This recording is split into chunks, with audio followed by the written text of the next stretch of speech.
Hey, Brent Ports here at TopVelocity.net. I get this question all the time. How does height affect velocity? Not only velocity, maybe even bat speed.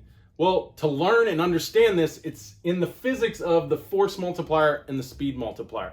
Once we understand the physics, we can understand how manipulating height will improve performance on velocity, or even, like I said, bat power. So let's start off with force multipliers. Once we understand the force multiplier, we can see how that applies to our bodies and the biomechanics to create more force. And then we'll understand the speed multipliers and how that can transfer to improving the speed of movement. At the end of the day, that'll give us a better end result. More velocity, more bat speed. So what's a force multiplier? If we take a stick with a pivot, kind of like a seesaw, and we put a weight down here that we're going to move, the force that we're going to create to move that weight is going to be the output force. The force we're going to put in to move the weight is going to be the input force. The physics states that the longer the distance between the pivot and the input force, the less force we have to apply to move the weight of the object. So distance is giving us the advantage by using less force. And that's why you can find typically bigger athletes can get away with less dynamic movements at the performance level they want to be, because they have more leverage, so they can use less input forces. Now, there's an important thing at the end, we'll wrap it up, how there's other ways to gain this leverage without just having more body height. You can do that in other means, like with mobility, okay? So now that we understand the force multiplier and how that's improving as we gain distance, let's look at that and how that affects, say, the pitching delivery. So here's a pitcher. Here's his drive leg on the mound. He's moving down the mound, about to throw the pitch. He's in what we call the load position, okay? He's back here. He's starting to cock the balls. His glove side's closed. Here's the mound, okay? Here's the rubber. He's going this way. The catcher's mitt is over here, okay? He's throwing the ball to here, okay?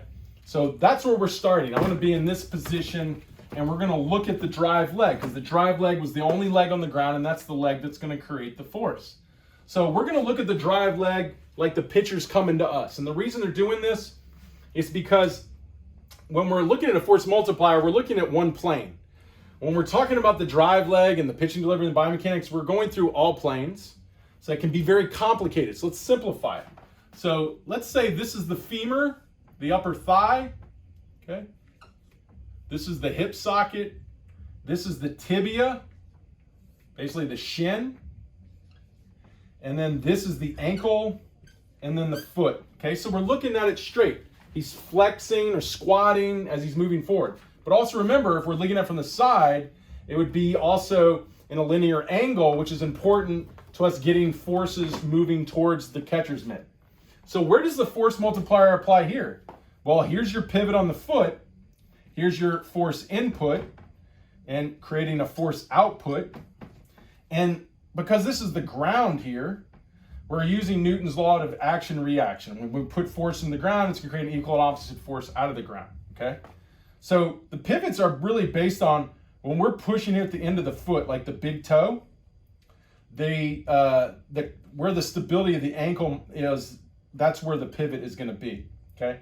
That's why when we do a lot of driving work, king of the hill work in the TopVelocity programs, we can get turf toe, or you really feel the big toe doing a lot of work because it's the farthest from the pivot, taking advantage of the force multiplier by pushing the force input as far from the pivot to improve force production, okay?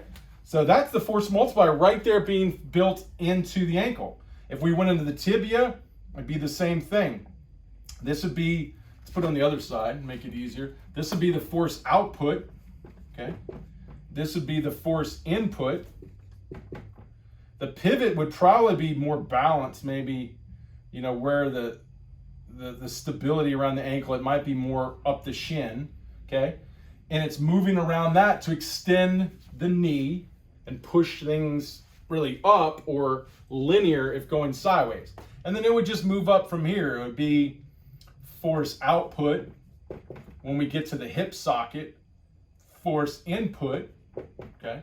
And then once again, the pivot being probably somewhere here as pushing now the hip into extension. So this force multipliers are moving all the way up the leg to push force through the body. Now, what's a speed multiplier? All right. So we got this. What's a speed multiplier? It's the same physics, but in reverse. So here's the seesaw. Here's the, let's go, force output on the other end. And here's the force input. So the object we're moving is on the other side. That's the baseball or the bat. Okay. Now, once again, the distance here, as we improve the distance, that should increase the force output. Okay. So the force here, as the distance increases more of the distance in moving the lever, which then gives it more time to reach a higher speed or higher velocity. Okay. So that's the speed multiplier. So think about it. You're using the force multiplier analogy to move force, and then that can launch another lever that we're using to accelerate the speed. For example, the force is pushing into the ground. We use the force multiplier.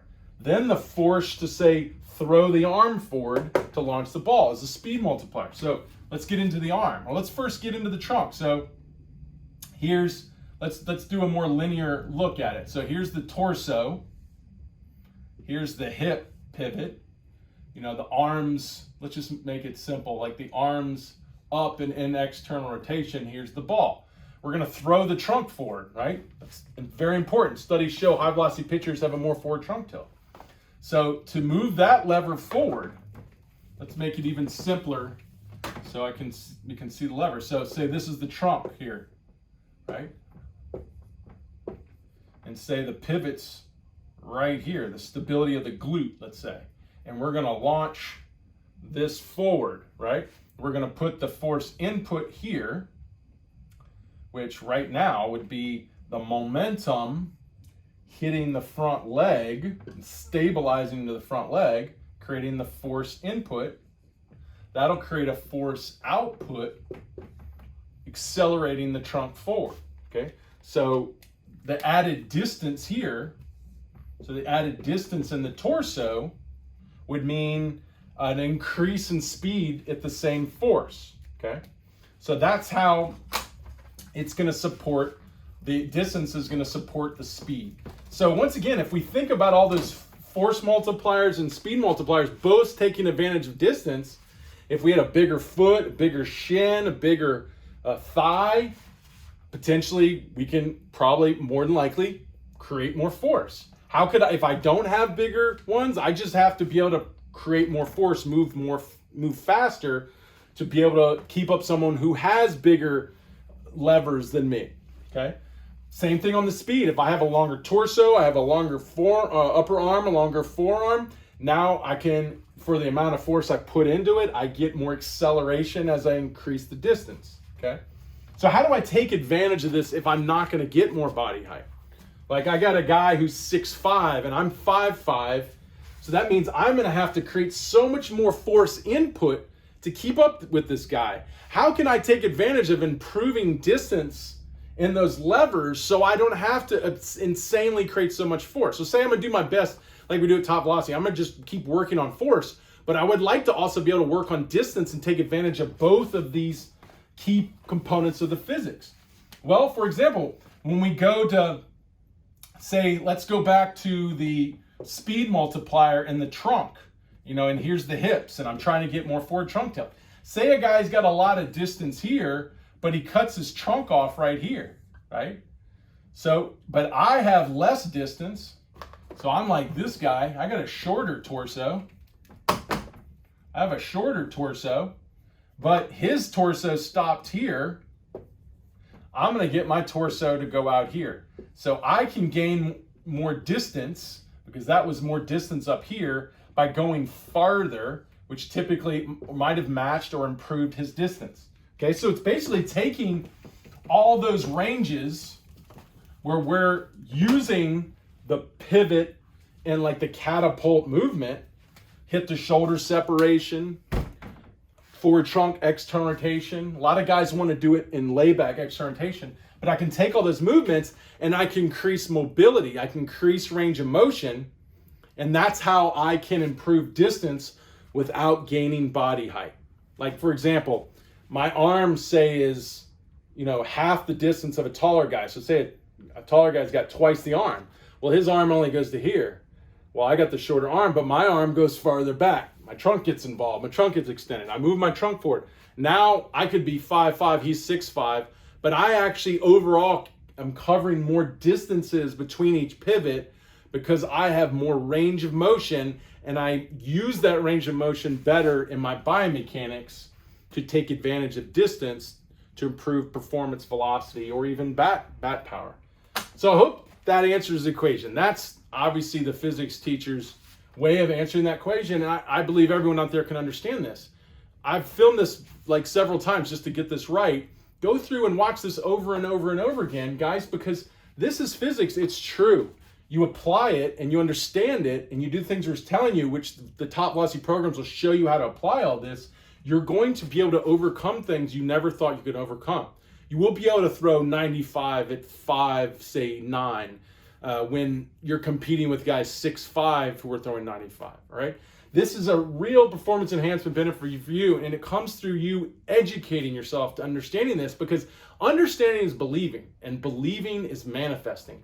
If you can't believe this can happen, you'll never manifest it.